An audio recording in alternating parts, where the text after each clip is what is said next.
Bonjour et bienvenue, je suis Arnaud, le créateur de WA.net et dans cette vidéo, je vais vous faire la démonstration de la personnalisation de ce modèle de carte de vœux d'entreprise, carte de vœux virtuelle, en 4 ou 5 minutes. Alors comme pour tous les modèles personnalisables présents au catalogue, je vous propose une mise en page prédéfinie avec des éléments fictifs qu'il suffit donc d'éditer ou de remplacer suivant les besoins. On va tout de suite commencer par le logo, je vais cliquer sur l'image fictive qui le symbolise, puis sur l'icône poubelle pour la supprimer.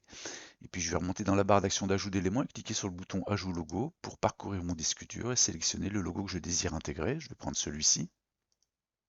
Il apparaît automatiquement au centre de l'e-carte. Je vais cliquer dessus pour le sélectionner, puis je vais commencer à le redimensionner en utilisant les flèches d'étirement ici. Puis je vais cliquer, maintenir le clic et déplacer ma souris, et puis le lâcher au-dessus du sticker blanc qui est là pour favoriser son intégration, en particulier parce que le logo dispose d'un fond blanc. On s'aperçoit que le logo est au-dessus de la punaise, il va donc falloir le faire passer en dessous. Pour ça, c'est très simple. Vous êtes aperçu que lorsque vous sélectionnez le logo, vous avez une palette d'outils qui lui est associée qui s'affiche. Et dans cette palette d'outils, il y a une icône placée en dessous. On clique dessus autant de fois que nécessaire, en général 1 à 2 fois. Et j'ai maintenant mon logo sous la punaise. Je vais maintenant lui affecter la même rotation que celle du sticker. Et puis je vais continuer à ajuster sa taille et faire en sorte qu'il y ait des marges blanches équivalentes tout autour. Je peux également travailler sur la taille du sticker, comme ceci. Si jamais vous aviez un logo dans un format vertical, je vais tout de suite en télécharger un pour l'exemple. Je vais prendre celui-ci.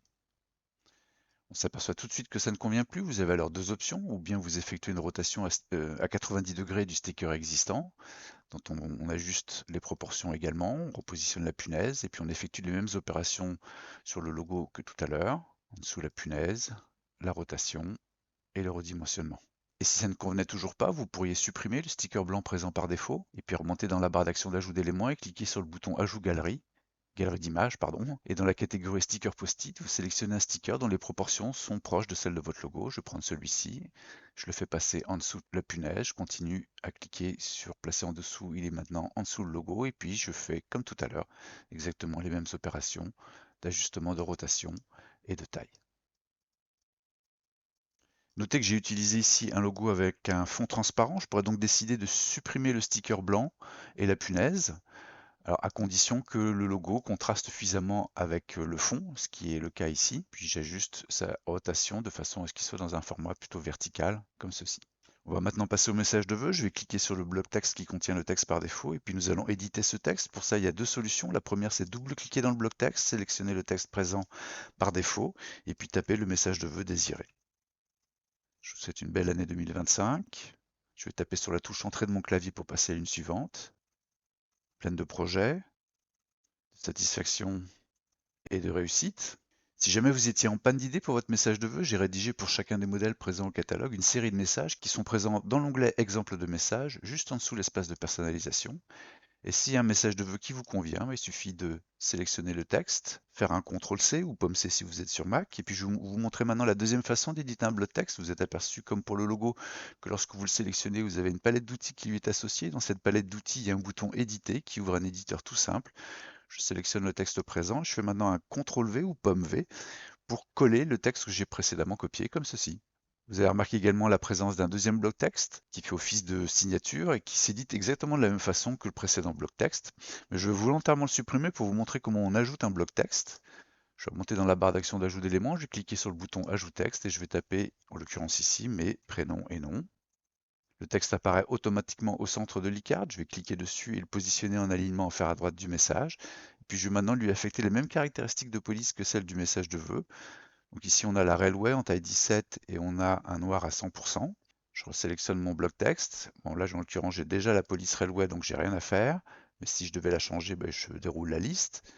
Je vais affecter la taille 17. Et puis enfin, je vais veiller à ce qu'il y ait un noir à 100% dans la palette d'outils, comme ceci.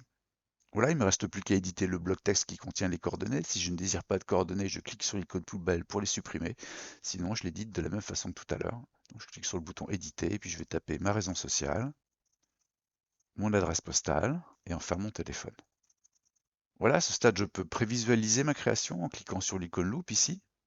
Alors évidemment, les filigranes WA.net et les traits en diagonale sont absents du fichier final qui vous est livré dès lors que vous finalisez votre commande. Et si vous êtes satisfait de votre création, il ne vous reste plus qu'à cliquer sur le bouton Ajouter au panier pour continuer le processus de commande. Si jamais vous vouliez faire d'autres essais, vous pourriez sauvegarder cette création en cliquant sur l'icône disque ici. Je vais la nommer Créa 1. Puis je vais pouvoir maintenant, sans crainte, faire des modifications et je pourrais par exemple me dire, tiens, j'aimerais bien rajouter une photo. Pour ça, il va falloir changer un petit peu la mise en page parce qu'on a très peu de place. Donc il faut faire pas mal de changements. En l'occurrence, ici, on pourrait aligner le texte comme ceci, rechanger un petit peu la mise en page et par exemple, passer à la ligne à ce niveau-là. De cette façon, et en mettant le texte plutôt à droite, je peux repositionner le logo à cet emplacement. Puis je vais pouvoir déplacer également l'arbre, le redimensionner, comme ceci, éditer le millésime, de façon à ce que 2025 soit en un seul tenant, le repositionner à cet emplacement, déplacer les mots-clés, ou éventuellement les supprimer si je ne désire pas les conserver. Et puis maintenant, j'ai suffisamment d'espace ici pour intégrer une photo. Pour favoriser son intégration, je vais récupérer un sticker, lui affecter une rotation pour accentuer l'effet de montage. Je vais télécharger sur le serveur une photo exactement comme les logos tout à l'heure. Je vais repositionner la photo sur le sticker, je vais la redimensionner, lui affecter la rotation et puis essayer d'avoir des petites marges blanches équivalentes tout autour. Puis pour continuer dans l'effet montage, je vais rajouter une punaise, par exemple la punaise laiton, ou je pourrais prendre une punaise dont les teintes sont proches d'une de celles du logo, en l'occurrence par exemple la violette ici, et je la positionne sur le sticker. Voilà, je vais sauvegarder ma deuxième création, je vais la nommer Créa 2. Et puis je peux maintenant librement naviguer entre mes différentes créations en cliquant sur l'icône Charger une création ici. Et je vais rappeler d'abord ma première, je clique dessus pour l'afficher. Je vais revisualiser la deuxième. Bon, je peux faire autant d'allers-retours que je veux entre les deux. Puis je décide finalement que c'est la deuxième que je désire commander. Je vais donc cliquer dessus pour l'activer. Et enfin, il ne me reste plus qu'à cliquer sur le bouton Ajouter au panier pour terminer ma commande. Voilà, vous savez tout pour bien personnaliser ce modèle de carte de vœux. Merci beaucoup pour votre attention, bonne création et à très bientôt sur voix.net.